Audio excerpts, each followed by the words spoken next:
आपका एक बार फिर से स्वागत है आपके अपने यूट्यूब चैनल हिंदी एजुकेशन पर।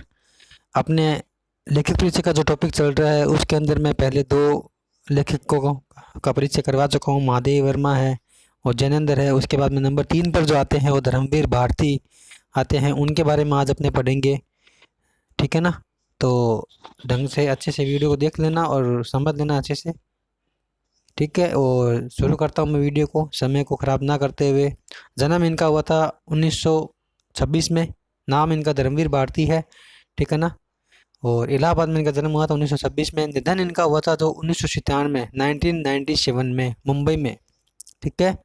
तो इनका जन्म जो होता है वो इलाहाबाद उत्तर प्रदेश में होता है, लेकिन इनकी जो मृत्यु होती है वो मुंबई में होती है।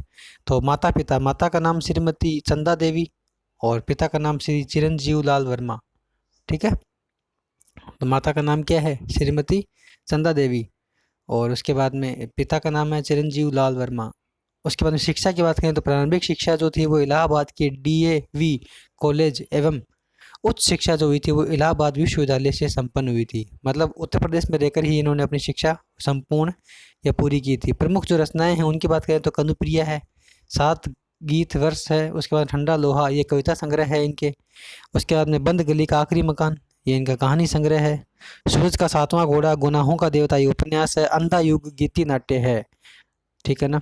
उसके बाद में है पश्चिंती है।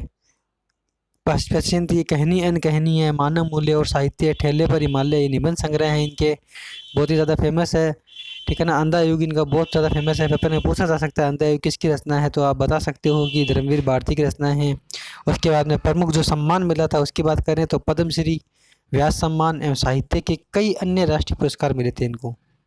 तो मेन जो इनको मिला था वो पद्मश्री था, व्यास सम्मान था, उसके बाद साहित्य के पुरस्कार मिले थे। अन्य विशेषताएं की अगर बात करें तो अन्य विशेषताओं में इनके आता है धर्मवीर भारती जी एक प्रतिभाशाली कवि और कथाकार एवं नाटककार थे, ठीक है ना। क्या थे ये?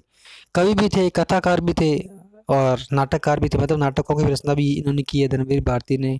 अपने द्वारा रचित कहानियों और उपन्यासों में इन्होंने सामाजिक एवं मनोवैज्ञानिक समस्याओं को उठाते हुए बड़े ही जीवंत रूप में प्रस्तुत किया है, ठीक है। इनकी जो कहानियाँ मिलती हैं, इनकी जो कविताएं मिलती है उसके अंदर जो मनुष्य की जो समस्याएं हैं उनके बारे में बताया गया है और अपनी भाषा में परिमार्जित खड़ी बोली का प्रयोग किया है, ठीक है ना। तो धर्मवीर भारती की जो अगर भाषा पूछे तो खड़ी बोली करना है। उसके बाद में साहित्य में इनके इतने अधिक योगदान के कारण साहित्य जगत की विभिन्न प्रकार के पुरस्कारों से नवाजा गया इनको। और इनकी लेखन शैली इतनी खूबसूरत थी कि जिस भी साहित्यिक विधा को इनका स्पर्श हुआ वह विधा अमर हो गई, ठीक है ना। इन्होंने जिस जिस विद्या को छुआ, जिस जिस विद्या के बारे में इन्होंने लिखा वह विद्या हमेशा के लिए क्या हो गई? अमर होगी। गुनाहों का देवता जैसा सशक्त उपन्यास लिखकर इन्होंने अपनी लेखनी का खूब बखूबी परिचय हिंदी साहित्य में दिया है।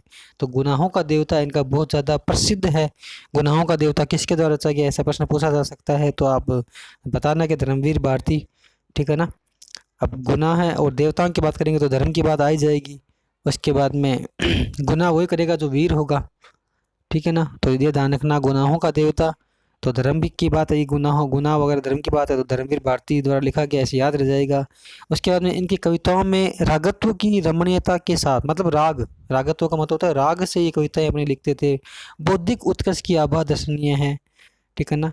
भाषा के प्रयोग में सरलता, सजीवता और आत्मीयता का पुरजोर संकलन है। हिंदी साहित्य का अनूठा लेखक 4 सितंबर 1997 मतलब 4 सितंबर 1997 ईस्वी को इस संसार से विदा हो गया। तो ये थी अपने धर्मवीर भारती, ठीक है ना।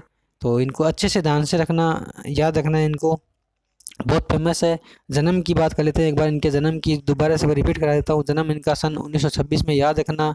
कहाँ हुआ था? इलाहाबाद में हुआ था, उत्तर प्रदेश में। मृत्यु कहाँ हुई थी इनकी? निधन कहाँ हुआ था? सन 1997 में मुंबई में हुआ था। माता का नाम चंदा देवी, पिता का नाम चिरंजीवी लाल वर्मा। शिक्षा कहाँ पर संपन्न हुई थी? तो डीएवी कॉलेज है जहाँ पर इनकी प्रारंभिक शिक्षा हुई थी। उसके बाद में इलाहाबाद विश्वविद्यालय से इनकी उच्च शिक्षा जो थी वो संपूर्ण हुई थी। उसके बाद में कनुप्रिया है, सात गीत वर्ष है, ठंडा लोहा है, इनकी रचनाएं हैं। बंद गली का आखिरी मकान ये इनका कहानी संग्रह है। सूरज का सातवां घोड़ा गुनाहों का देवता उपन्यास है। और अंधा योग इनकी गीति नाट्य। खड़ी बोली के ये कवि है, ठीक है ना। और इतने अच्छी इस प्रकार से लिखते हैं कि लोगों के मनोवैज्ञानिक भावनाओं का इन्होंने अपनी कविताओं में क्या किया है? वर्णन किया है, ठीक है। तो आप इसको देखना। इसके बाद में अपने दूसरे लेखक की बात करेंगे, जो अगला वीडियो में जो बनाऊंगा उसमें अगले लेखक की बात कर लेंगे, ठीक है। तो वीडियो को देखना और लाइक ज़रूर करना। आप लोगों से एक विनती है कि आप वीडियो देखते हो पर लाइक नहीं करते हो तो लाइक कर देना, ठीक है ना। लाइक करने में आपको कुछ जाता नहीं है और मुझे इससे कुछ सपोर्ट मिल जाएगा, इसीलिए आप लाइक ज़रूर करें, शेयर भी करें, ठीक है। धन्यवाद।